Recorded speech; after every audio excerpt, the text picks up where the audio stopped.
Welcome back to Girls Can Grill Too, where we're building our confidence in grilling beef. Last week we had the showstopper T-bone steak. This week we are going to be grilling up one of the most flavorful and juiciest steaks, the bone-in rib steak. So our side today is going to be a grilled summer squash, just because I know a lot of us will be overrun with it from our garden soon, and it's super easy to find at the grocery store. So for our steaks, we have the bone-in rib steak here that we haven't seasoned yet. I've got our grill heating up. It's just over 400 degrees, which is about where we want it. We want it close to 400 degrees. So we are going to get these steaks seasoned up. We're just using our simple Modoc spice that we've talked about each week. It's just a perfect and simple rub to use on our steaks.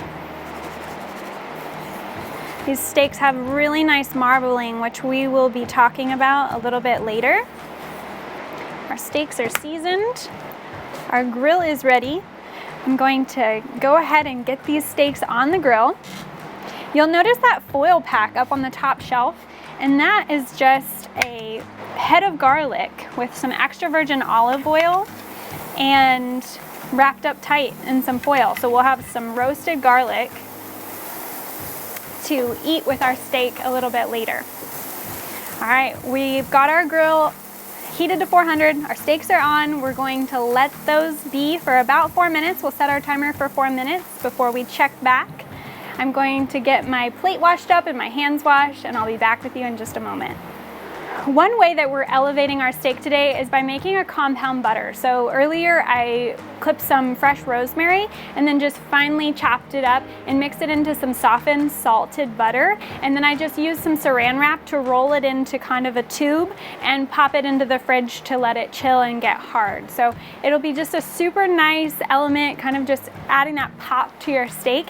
Once the steaks are off and rested, you can put that like a wedge or a slice of butter on your steak and just let that melt over your steak. So one other thing I would love to talk about is where this steak comes from. So it comes from the rib primal cut.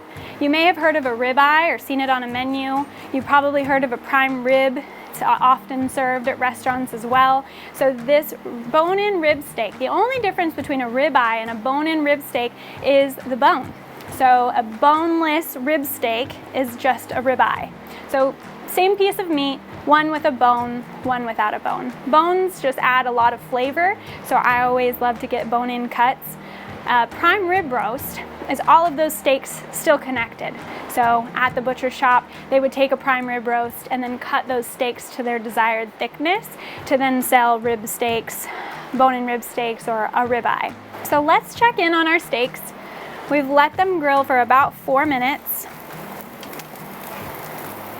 They're ready to flip. Got nice grill marks there. Better have an appetite when you serve up some bone-in rib steaks. Our garlic, we're not going to do anything with that. We're just going to leave it be. Now our veggie side, I'm not going to put those veggies on the grill until my steaks come off, because they're still going to need some time to rest, and my veggies aren't going to take long to get that grill mark on them, and I like my veggies to be a little bit more crunchy still, and I don't want them to get soggy. So we'll bring out those veggies once our steaks come off. Our steaks look like they are ready to come off. So let's get these bone-in rib steaks on our plate so they can begin resting for about 5 to 10 minutes in the kitchen. I'm also going to get our veggies.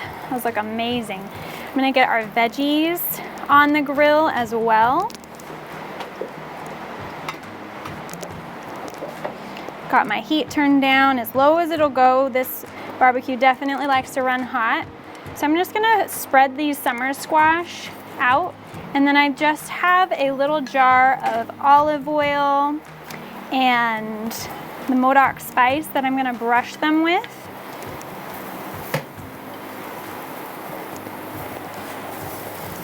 All right, I'm gonna let those be.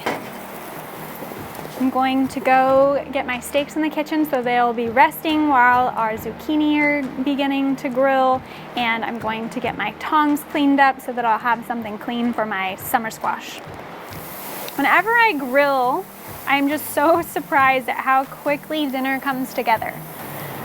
Normally when I'm in the kitchen, I feel like I have a ton of dishes when I'm done cooking dinner. So I love the fact that I cut down on dishes, I get to be outside. I highly recommend when you get home to get that grill fired up so that when you head in the house, you can season your meat, you can wash and slice your vegetable if needed.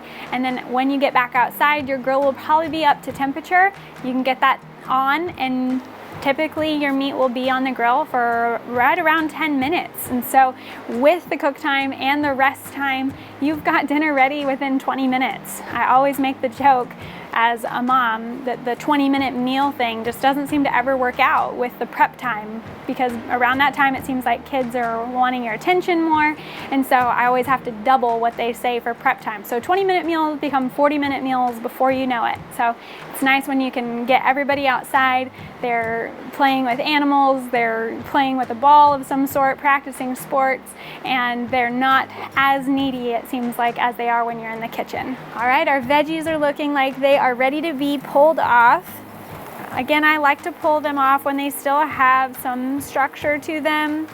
I am a texture person, so I don't want them to be super, super soft and kind of that soggy texture. So we're gonna get these pulled off. And I'm gonna check on our roasted garlic as well. So I'm gonna put that right on our plate. I'm gonna head in and get these steaks plated up, and I'll be back with you in just a moment. All right, we've got everything plated. We've got our vegetables on, which are just adding a super nice touch of summer and great color to our plate. We also have our roasted garlic, which is really nice and soft, and it's gonna be awesome to just squeeze out and put onto our different bites of rib steak. And I've got our compound butter, you'll notice. One thing that I also wanted to mention about the rib steaks, it is a substantial piece of beef. I think these steaks are right around a pound a piece. So don't feel like you have to get one whole steak per person that you're feeding that day. You can definitely share these, especially if you have littles. So again, one steak is about a pound, so 16 ounces, and a recommended serving size is about 3 ounces. So just within 3 ounces of steak, you're gonna get 23 grams of protein and only about 190 calories. So an amazing nutritional protein source, a complete protein. Thank you so much for joining us this week as we grilled up some delicious bone-in rib steaks. I hope that you will share your grilling experience with me by tagging me on Instagram or Facebook. If there's something that you're still wondering about or you have questions on, please reach out to me. I would love to help answer your questions or just help you troubleshoot something so that you love what you grill. Please join us next week as we will be doing our final episode of Girls Can Grill Too.